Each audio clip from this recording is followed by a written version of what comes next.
Salutare la toată lumea, numele meu este Alex, după numele dacă nu mă cunoașteți de Naruto. Am făcut acest video să vă spun că nu mai mă joc Metin 2.ro, nu o să mai postez pe acest canal și mi-am făcut un canal nou de YouTube în care postez CSGO, în principal deocamdată CSGO, că atât mai mă joc și o să încerc și alte jocuri.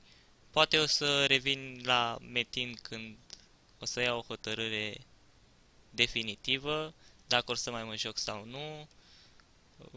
În principal am făcut acest anunț să vă spun dacă puteți să vă abonați la noul meu canal, o să vă las un link în descriere pentru cei care sunt interesați. De 150 de subscriber, dacă o să am 30-40 de aici, o să fiu chiar mulțumit. Sunt și eu la început.